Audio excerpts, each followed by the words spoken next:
ಒಮ್ಮೆ ಒಬ್ಬ ರಾಜ ತೀವ್ರ ಅನಾರೋಗ್ಯದಿಂದ ಬಳಲ್ತಾ ಇರ್ತಾನೆ.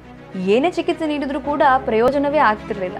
ಕೊನೆಗೊಬ್ಬ ಮಹಾವೈದ್ಯರು ನಿಮ್ಮ ರಾಜ್ಯದ ಪ್ರತಿ ಮನೆಯಿಂದ 1 ಹನಿ ಜೇನುತುಪ್ಪವನ್ನ ಸಂಗ್ರಹಿಸಿ ಅದನ್ನ ರಾಜನಿಗೆ ನೀಡಿದ್ರೆ ಆಗ ಅವರು ಗುಣಮುಖರಾಗ್ಬೋದು ಅಂತೇಳಿ ಹೇಳ್ತಾರೆ. ಇಡೀ ರಾಜ್ಯಕ್ಕೆ ಡಂಗುರವನ್ನ ಸಾರ್ತಾರೆ. ಪ್ರತಿ ಮನೆಯಿಂದ 1 ಹನಿ ಜೇನುತುಪ್ಪವನ್ನ ಸಂಗ್ರಹಿಸುವಂತ ಆದೇಶವನ್ನ ನೀಡ್ತಾರೆ.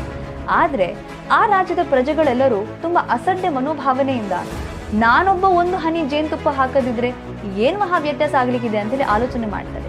ಈ ಮನೋಭಾವನೆ ಎಲ್ಲರಲ್ಲೂ ಇದ್ದ ಕಾರಣ ಯಾರು ಕೂಡ ಜೇನುತುಪ್ಪ ಹಾಕ್ಲಿಕ್ಕೆ ಮುಂದೆ ಬರುವುದಿಲ್ಲ.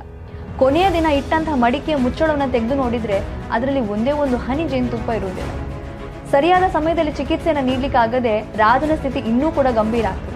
ವಿಷಯ ಅಕ್ಕಪಕ್ಕದ ರಾಜಕ್ಕೆ ಗೊತ್ತಾಗಿ ಅವರೆಲ್ಲರೂ ಇದೇ ಸರಿಯಾದ ಸಮಯ ಅಂತ ಹೇಳಿ ರಾಜ್ಯದ ಮೇಲೆ ಆಕ್ರಮಣ ಮಾಡ್ತಾರೆ. ಆಗ ಪ್ರಜೆಗಳಿಗೆ ತಮ್ಮ ತಪ್ಪಿನ ಅರಿವಾಗ್ತದೆ.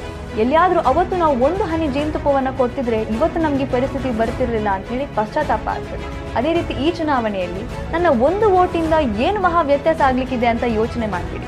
ಯಾಕಂತ ಹೇಳಿದ್ರೆ ನಿಮ್ಮ 1 ವೋಟ್ ಇಡೀ ದೇಶದ ದಿಕ್ಕನ್ನೇ ಬದಲಾಯಿಸ್ಬೋದು. ನಿಮ್ಮ 1 ವೋಟ್ ದೇಶದ ಭವಿಷ್ಯವನ್ನ ನಿರ್ಧಾರ ಮಾಡ್ತದೆ. ದೇಶದ ಭವಿಷ್ಯ ಅಂತ ಹೇಳಿದ್ರೆ ನಿಮ್ಮೆಲ್ಲರ ಭವಿಷ್ಯ. ಆದ್ರಿಂದ ಎಲ್ಲರೂ ಕೂಡ ತಪ್ಪದೆ ವೋಟ್ ಹಾಕಿ. ಯಾಕಂತ ಹೇಳಿದ್ರೆ voting is not just A right, it is also our duty.